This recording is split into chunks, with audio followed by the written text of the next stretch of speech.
Gagnon. Et à nouveau, on rate la rondelle. Et Prou s'amène, échappée numéro 2. Est-ce que cette fois sera la bonne? Prou, feinte, le but!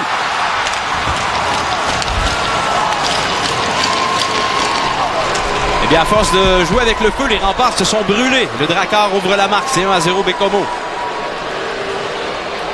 Ouais, Prou, le joueur de 20 ans qui a bénéficié d'une deuxième chance là, après s'avoir fait rattraper la première fois par Malatesta. La rondelle qui bondit par-dessus le bâton de Malatesta et puis Prou qui s'amène. Une belle feinte, là. Il va du côté du revers et puis Cazenave vraiment a tout tenté, mais quand il va du côté du revers, c'est souvent difficile de lire le jeu, donc... Et il avait l'égaré pas très loin égalisé ce soir. C'est pourquoi le chandail bleu des remparts en cette soirée. Avantage numérique toujours au Québec pour 17 secondes. Sergeyev envoie devant le filet, le tir et le but!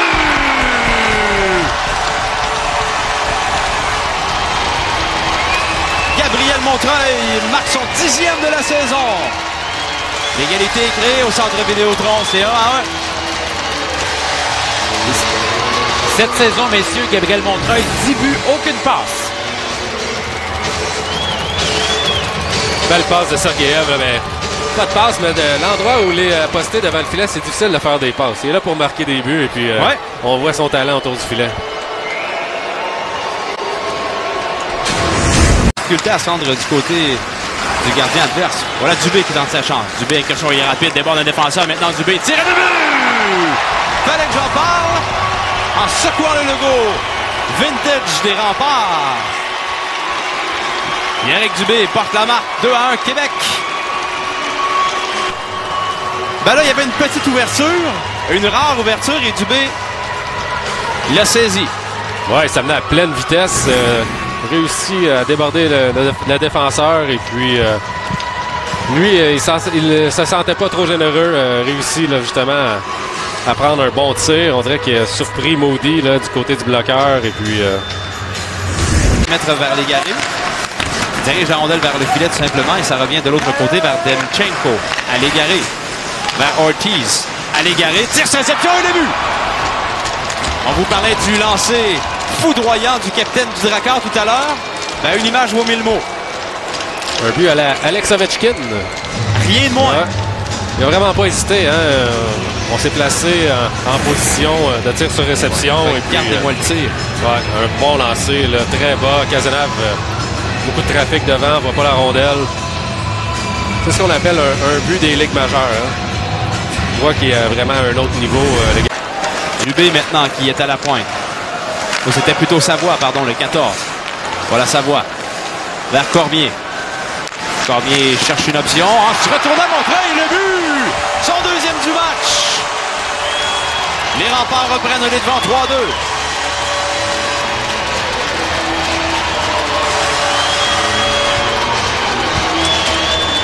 Alors, 11 buts, aucune passe pour M. Montreuil. La mise à jour est faite cette saison. Je m'en allais juste avant dire qu'il est posté sur le côté du filet et d'habitude, on fait la passe au joueur là, qui est derrière, dans ce cas-ci, Sergeyev, mais ouais, on opte pour le tir et puis quand on a marqué 10 buts, on doit avoir une certaine confiance. Exact. Des buts comme ça, regarde, elle touche la culotte du gardien de but et puis s'en va derrière lui.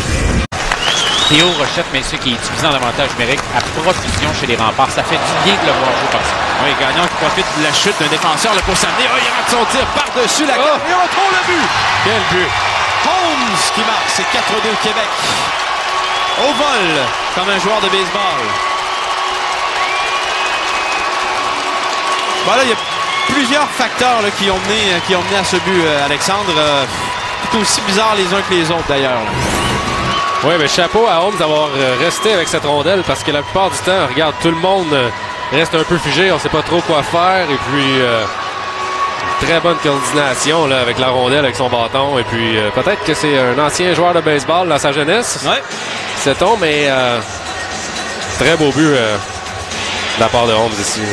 Et c'est surtout la chute de Félix Tremblay, hein, lorsque Gagnon s'est à poindre Dubé, ça a raté. Voilà, plongeon de Savoie qui ne suffit pas. Et attention, l'égaré s'amène seul. En échappé, tire, avec le bloqueur de côté Cazenave. Ouais, il se débrouille assez bien. Je comprends. 116e au total, James Malatesta. Pendant ce temps, en fin de deuxième période, dangereusement des remparts et voilà le but. Le gardien Moody là, qui a laissé passer cette rondelle qui était à ses pieds. Je ne sais trop de quelle façon Gaucher a réussi à le déjouer. On va le voir à la reprise ensemble parce que ça semblait un peu brouillon dans le demi-cercle du gardien. C'est 5-2 Québec. Ouais, il y avait beaucoup de trafic devant le filet.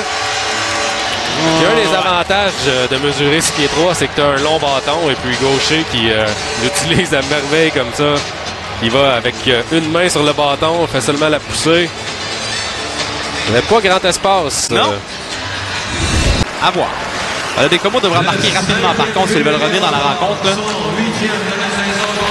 C'est le quatrième affrontement entre les deux équipes. Puis, le but! Et voilà. Pardon Alexandre, on y reviendra parce que je disais qu'il fallait qu'il réplique rapidement le Drakkar. Le défenseur Chris Ortiz a entendu le message et c'est 5-3. Oui, je m'en allais dire justement. Donc, dans les 3 affrontements précédents, il y a eu 28 buts en 3 matchs et on se dirige vers un autre match avec beaucoup de buts marqués. Donc, on voit Ortiz ici, un défenseur qui s'amène en bas de territoire. Belle feinte à la ligne bleue là, pour se défaire de son ailier. Puis, un tir qui n'était pas puissant, mais il y a des patinoires. Et on reprend à nouveau avec Hébert chez le Drakkar. Pour Falardeau. Oh, le tir. Arrêt! Superbe de côté Cazenave avec la jambière sur le retour. Ouais. Puis, on a tenu Shawinigan dans les câbles assez longtemps, mais après ça, une explosion de but des Cataractes. Mais on s'est bien pris ce soir. On est sorti assez fort. Ouais, voilà, ça fait 6-2. 6-2.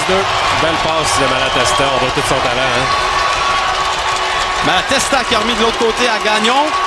Un jeu d'enfant pour le capitaine des Remparts qui inscrit son 18e de la saison. Même moi, j'aurais marqué. Certain? La passe était assez vive quand même. Une fois sur deux, de part. Belle feinte de Malatesta. Il est bon, hein? Pas contre n'importe qui en plus, hein? Contre Ortiz, un défenseur expérimenté. Vraiment, là, en entrée de zone. Fait la petite feinte pour se donner un peu de temps. Qui reprend. À la pointe vers Ortiz. A tenté de remettre devant le filet, mais Beaugé, attention.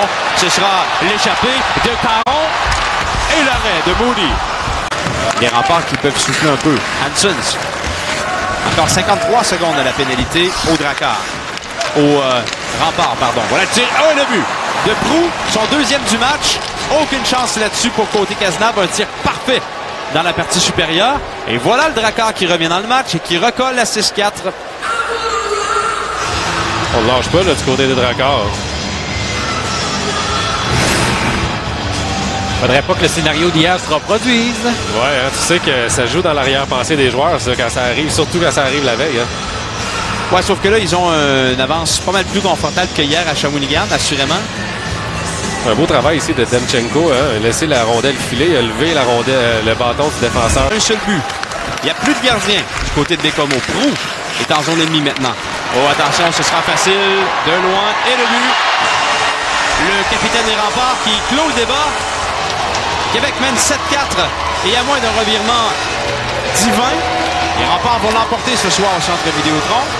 Il ne reste plus qu'à coller le pointage final. Je crois qu'on fait confiance hein, du côté de Patrick Roy. On se défend à 6 contre 5.